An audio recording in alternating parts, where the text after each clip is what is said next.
MP হওয়ার nomination নেওয়ার 2 minute আগেও সে আওয়ামী লীগের প্রাথমিক সদস্য ছিল না। তার আগে নাকি উনি গেছিলেন অন্য একটি দলের সঙ্গে যুক্ত হওয়ার জন্য। কেন সেটা রিপোর্টও খুব চমৎকার, আজকে সময়ের আলোতে আসছে। উনি প্রধানমন্ত্রী হওয়ার খায়েশ দেখছেন। এবার নেক্সট শীতে দেখবো কোথাকার চাদরগুলো পরে। ব্যারিস্টার সুমন একজন লয়ার, একজন আইনজীবী, চাইলে আইনের পেচে ভালো মানুষকে ফাঁসিতে ঝুলাতে পারে। আওয়ামী লীগের অবস্থা অনেকটা হয়েছে ঠিক সেই মহাভারতের গল্পের মতো। মহাভারতের গল্পে একজন রাজাকে অভিশাপ দেওয়া হয়েছিল যে তুমি ক্ষমতায় থাকবে, কিন্তু সারাটা জীবন তোমাকে ভিখারির মতো হাত পাততে হবে। পাকিস্তানের ইমরান খানের মতো প্রধানমন্ত্রী হওয়ার ইচ্ছে ছিল বাংলাদেশি ক্রিকেটার সাকিব আল হাসান। গোপন তথ্য ফাঁস করেছেন ব্যারিস্টার রুমিন ফারহানা। প্রিয় দর্শক শ্রোতা, মূলত আজকে 4টি ভিডিও নিয়ে আপনাদের সম্মুখে হাজির হয়েছি। ব্যারিস্টার সুমন, তাকে খুব ভালো করে আপনারা চেনেন। বর্তমানে সে সংসদ সদস্য বা এমপি। তাকে নিয়ে অবশেষে গোপন কিছু তথ্য ফাঁস করেছে প্রিসিলা নিউইয়র্ক। তাকেও খুব ভালো করে আপনারা চেনেন। ভিডিওটি আপনাদের সাথে শেয়ার করব এবং কি তার সাথে সাথে আরও একটি ভিডিও ফুটেজ আপনাদের সাথে শেয়ার করব। সেটি হলো, প্রিয় দর্শক শ্রোতা, চিত্রনায়ক আলমগীর হোসাইন, তাকেও আপনারা খুব ভালো করে চেনেন। অবশেষে বিএনপির সিনিয়র যুগ্ম মহাসচিব রুহুল কবির রিজভী যে ভারতের পণ্য বয়কটের দাবিতে চাদর পুড়িয়েছিল, এটাকে নিয়ে কঠিন সমালোচনা করেছেন চিত্রনায়ক আলমগীর হোসাইন। সেটিও আপনাদের সাথে শেয়ার করব। সর্বশেষ আওয়ামী লীগের বর্তমান অবস্থা কি পরিণতি হচ্ছে, এত দুরবস্থা কেন, বিষয়টি নিয়ে আলোচনা করতেছে গোলাম মওলা রনি।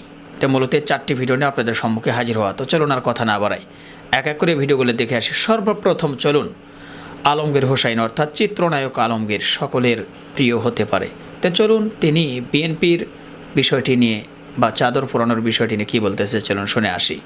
এবার নেক্সট শীতে দেখবো কোথাকার চাদরগুলো পরে। মুক্তিযোদ্ধাদের লিস্ট না করে 7.5 কোটি বাঙালি সবাই মুক্তিযোদ্ধা ছিল। আমরা কেন রাজাকারদের লিস্টটা সঠিকভাবে করিনি? রাজাকারদের লিস্টটা যদি সঠিকভাবে করতাম তাহলে সমস্ত কিছুর সমাধান হয়ে যেত। এখনো যায়নি।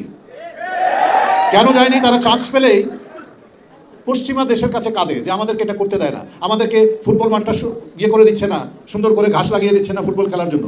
আর একটু কঠিন মাঠে খেলে দেখো, কাদা মাটিতে খেলে দেখো, খেলো আগে। কিছু হলে আমাদের এটা হয় না, আমাদের বিদেশের কাছে গিয়ে কান্নাকাটি। দিব্যি ইন্ডিয়ান এম্বাসিতে এটা বসে পার্টি করে আসছে এই 2-4 দিনের মধ্যে। এখন আমার ইন্ডিয়ান সামগ্রী ওনারা বিসর্জন দিচ্ছে। এবার নেক্সট শীতে দেখবো কোথাকার চাদরগুলো পরে। আর আরেকটি জিনিস, আমরা কখন ভুলটা করেছি জানি না। আমি রাজনীতি ততটা জানি না, ভাবি রাজনীতি নিয়ে, দেশ নিয়ে ভাবি। এই যে আজকে কামাল সাহেবের নামে একটি মুরাল নাই, বা এই যে নেতৃত্ব দিয়েছে সেই ইতিহাসটা ঠিকমতো পাঠ্য বইয়ে আসছে না, এই দোষটা আমরা করেছিলাম কোথায় জানেন? আমরা এসে সব নিজেদের স্বীকৃতি নেওয়ার জন্য মুক্তিবাহিনীদের লিস্ট করা শুরু করে দিলাম। তাতে অমুক্তিযোদ্ধারা ঢুকতে শুরু করে দিল। অনেক অমুক্তিযোদ্ধা সেখানে ঢুকে গেছে। প্রিয় দর্শক শ্রোতা, তার বক্তব্যটি আপনারা শুনলেন। অবশ্যই আপনাদের মূল্যবান মতামত ভিডিওর কমেন্ট বক্সে জানাতে ভুলবেন না।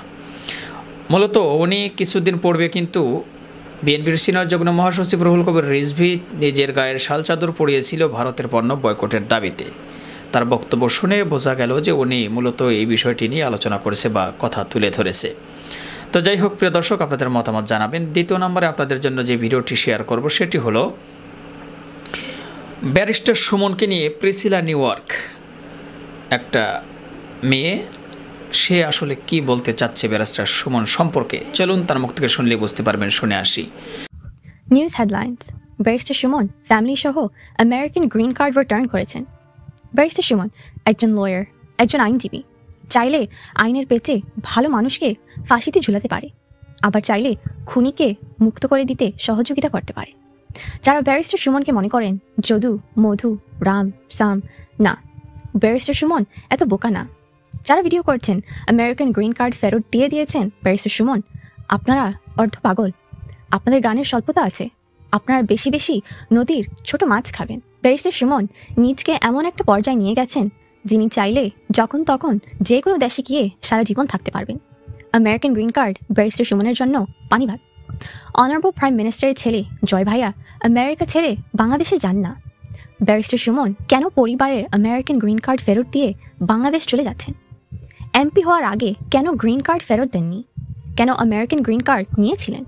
কেন এমপি হওয়ার পর এই কাজ করছেন? এটা কি জয় ভাইয়াকে বিপদে ফেলার জন্য? হিসাব একদম সহজ। বোকারা মাটি কাটে, বুদ্ধিমানরা হীরার ব্যবসা করে। ব্যারিস্টার সুমন যতদিন বেঁচে থাকবেন ততদিন ওনার এলাকায় অন্য কেউ এমপি হতে পারবে না, কারণ উনি কাজ করবেন, কাজ দেখাবেন, কাজ প্রচার করবেন। উনি নিজেই মিডিয়া, ওনার কোনো মিডিয়ার প্রয়োজন নেই। ব্যারিস্টার সুমন ডেফিনেটলি একজন অনেস্ট পারসন। ব্যারিস্টার সুমন যেভাবে এমপিদের টাকার ঘুমর ফাঁস করে দিচ্ছেন, কবে যে ওনার সাথে এমপিরা ওনাকে শেষ করে দেন। হে আল্লাহ, তুমি সুমন ভাইকে হেফাজতে রেখো। এদিকে জামাত শিবির সুমন ভাইকে নিয়ে আছে বিপদে। সুমন ভাই যেভাবে অন্যায়ের বিরুদ্ধে প্রতিবাদ করছে, ওনার দলের লোকজন ওনার ক্ষতি করে দোষ দেবে জামাত শিবিরে। তাই গোপনে জামাত শিবির সুমন ভাইকে পাহারা দিচ্ছে, যেন কেউ ক্ষতি করতে না পারে। তবে যে যাই বলুক, বাংলাদেশে ব্যারিস্টার সুমন একটাই, উনি বাংলাদেশের ইমরান খান, উনি বাংলাদেশের future prime minister. Barrister Suman সম্পর্কে তার মুখ থেকে কিছু কথা আপনারা শুনলেন, মূল অংশগুলি আপনাদের সাথে শেয়ার করছি।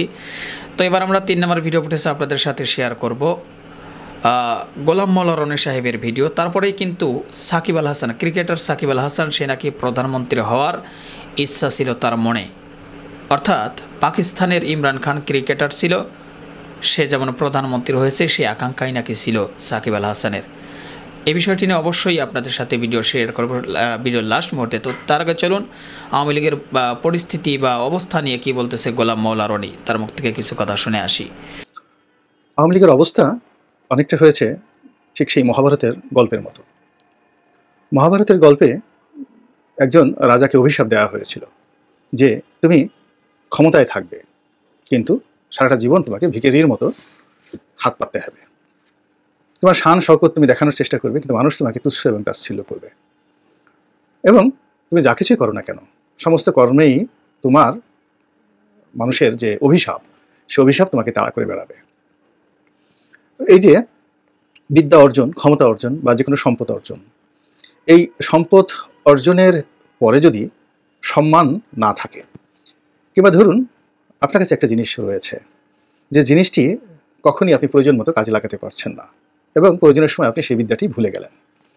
এই যে প্রাকৃতিক অভিশাপ বা বিপর্যয়, এটি নিয়ে গল্প, কবিতা, উপন্যাস এবং সাহিত্যে নিদারুণ সব কাহিনী বর্ণনা করা হয়েছে। এবং আজ থেকে 5000 বছর আগে মহাভারতের আরেকটি অভিশাপ, সেটি হলো দ্রোণাচার্য, যিনি অস্ত্রবিদ্যায় পারদর্শী। তো যেটিকে বলা হয় যে অস্ত্র দিয়ে মানুষের যে কোনো খুন করা যায়, যে কোনো অপকর্ম করা যায়। তো এই অস্ত্রের বিদ্যা অর্জন করার জন্য দেখা গেল যে অর্জুন সেই দ্রোণাচার্যের কাছে গেল। তো এখানে অর্জুন ঠিক নয়, এখানে অর্জুনের যে আরেকটা সৎ ভাই ছিল, আমার এই মুহূর্তে তার নামটি মনে আসছে না, তিনি যিনি পরাজিত হয়েছিলেন আর কি, সবচেয়ে বড় অর্জুনের বড় ভাই, যেটা অন্য ঘরে তার যে মা কুন্তী, সেই কুন্তীর আগের ঘরের সন্তান, এখন মনে পড়ছে তার নাম হলো কর্ণ। তো কর্ণ সেই বিদ্যা অর্জন করার জন্য যখন তার কাছে গেলেন, এবং যে কোনো কারণে সেই লোক বললেন যে ব্রাহ্মণ, কেবলমাত্র ব্রাহ্মণকে এই বিদ্যার শিক্ষা দেওয়া হয়, ব্রাহ্মণ ছাড়া এই কাজ আর কেউ করতে পারে না। তখন তিনি মিথ্যা কথা বলে তিনি সেই ব্রাহ্মণ সাজার চেষ্টা করলেন। তো যাই হোক, শেষমেশ তিনি সেই বিদ্যা অর্জন করলেন, কিন্তু বিদ্যা অর্জনের পর দ্রোণাচার্য বুঝে গেল যে কর্ণ তার সঙ্গে প্রতারণা করেছে। এর কারণ হলো সে ব্রাহ্মণ নয়, ক্ষত্রিয়। তো যাই হোক, এই যে ব্রাহ্মণ নয় ক্ষত্রিয়, পরে তিনি অভিশাপ দিলেন যে তুমি আমার সঙ্গে প্রতারণা করে এই বিদ্যা অর্জন করেছো বটে, কিন্তু এই বিদ্যা প্রয়োগ করার সময় তোমার সেটা মনে থাকবে না, তুমি এটা প্রয়োগ করতে পারবে না। ফলে যুদ্ধের সেই যে প্রবল মুহূর্তে যখন অর্জুনের বাহিনীর বিরুদ্ধে কর্ণ যখন যুদ্ধ করছিল, তখন তার সেই যে বিদ্যা, সেই বিদ্যা সে কিন্তু কাজে লাগাতে পারেনি। তো যাই হোক, এরকম আওয়ামী লীগের এখন ক্ষমতা আছে, তারপর টাকা আছে, আর অনেক কিছু আছে, কিন্তু কোথাও তাদের সম্মান নেই, কোথাও তাদের বরকত নেই।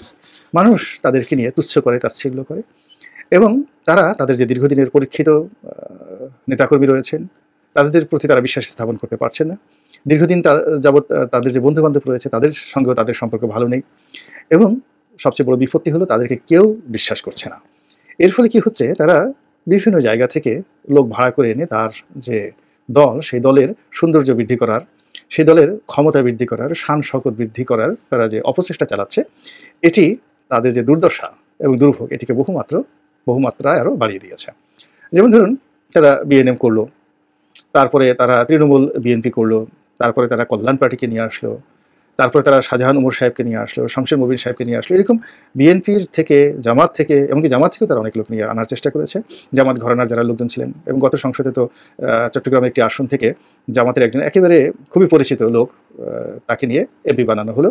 এবং তার স্ত্রীকে নিয়ে অনেক বদনাম আছে যে তিনি জামাত নেতার কন্যা, এবং সেই এলাকার রাজনীতিতে তিনি যথেষ্ট প্রভাব বিস্তার করেছেন এবং অনেক দুর্নাম বদনাম রটিয়েছেন, যদিও এইবার তিনি সেখান থেকে নির্বাচিত হতে পারেননি।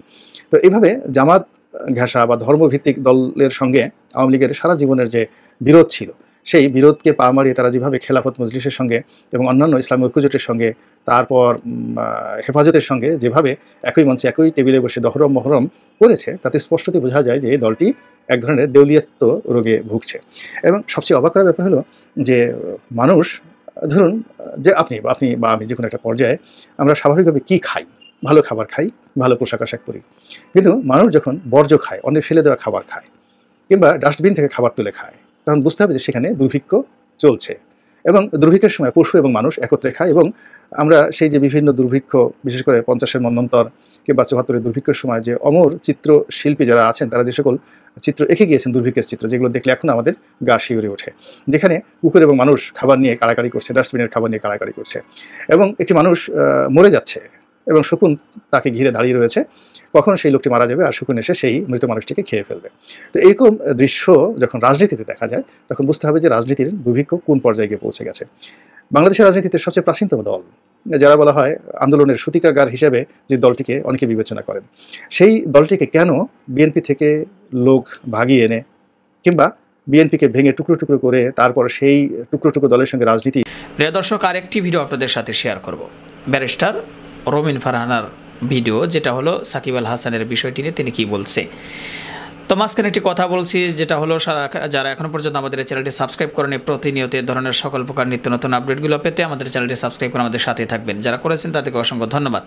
চলুন ব্যারিস্টার রোমিন ফারহানার বক্তব্যটি শুনে আসি। সাকিব আল হাসানের নামটা আমি নিতেই চাই। হ্যাঁ, ভদ্রলোক সারা জীবন ক্রিকেটের জুয়া, অমুক জুয়া, তমুক জুয়া, বোনের জুয়া, এই জুয়া সেই জুয়া, নানান কিছু খেলা টেলা। উনি ভাবলেন আরে টাকা তো কম হয় নাই, 150-200 কোটি টাকা হয়ে গেছে, ইফ নট মোর। ভাত খাই প্রধানমন্ত্রীর বাসায়, ইলিশ পোলাও রান্না হলে প্রধানমন্ত্রী আলাদা প্যাকেটে করে আমার বাচ্চাদের জন্য পাঠায় দেয়, খেলাধুলা করে আমার বাচ্চাদের সাথে। তো আমি এমপি হবো না? তো তুমি সারা জীবন রাজনীতি করছো, ঘোড়ার ডিম এলাকায় কাজ করছো, তুমি এমপি হবা না? সে বাগুড়া থেকে এমপি হবে। এমপি হওয়ার নমিনেশন নেওয়ার 2 মিনিট আগেও সে আওয়ামী লীগের প্রাথমিক সদস্য ছিল না। তার আগে নাকি উনি গেছিলেন অন্য একটি দলের সঙ্গে যুক্ত হওয়ার জন্য। কেন?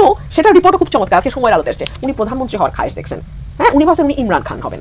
ইমরান খান যেমন ক্রিকেটের মাঠ থেকে প্রধানমন্ত্রী পদে গেছেন, উনি ক্রিকেট খেলায় ইমরান খানের নখের যোগ্য হোক বা না হোক, পলিটিক্যালি ওনার অ্যাম্বিশনটা অদ্ভুত। তো রাজনীতিকে আপনি আসলে ওই জায়গায় নিয়ে আসছেন। আমি আরো কিছু নাম বলতে চাই, আমি আসলে নাম বলবো না এই কারণে যে খুবই ব্যক্তিগত আক্রমণ হয়ে যায়, কিন্তু আমি অনেক নায়িকা, গায়িকা, মডেল অনেকের নাম বলতে পারি, মানে যাদের 14 গোষ্ঠীতে কোনোদিন কোনো রাজনীতি ছিল না, কিন্তু তারা এখন এমপি হবে। মানে ডাইরেক্ট লাইন, বুঝছেন? রাজনীতি করে মাঠে থেকে অ্যাটলিস্ট ইন্টেলেকচুয়াল পলিটিক্স যেটা বলে সেটা করে, নো নট এট অল। ওদের হচ্ছে ডাইরেক্ট আমি মঞ্চ থেকে বা সিনেমা থেকে আমি এমপি হবো, আমি খেলা থেকে এমপি হবো। সবকিছু না এত খেলাধুলা হয়ে গেছে, রাজনীতি বলেন, ক্ষমতা বলেন, সবাই মনে করে তুমি যদি বিনা ভোটে যেতে পারো, ওয়াই নট মি?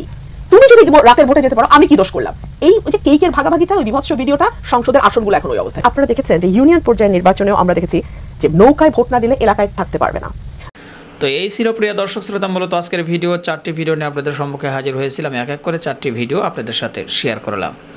আশা করি আপনারা মনোযোগ সহকারে ভিডিওগুলো দেখেছেন এবং তাদের কথাগুলো শুনেছেন। ব্যাপারটি নিয়ে যদি আপনাদের কোনো মতামত থাকে, সেটা কিন্তু অবশ্যই কমেন্ট বক্সে জানাতে ভুলবেন না। পারলে ভিডিওটি শেয়ার করে সবারই দেখার সুযোগ করে দিবেন।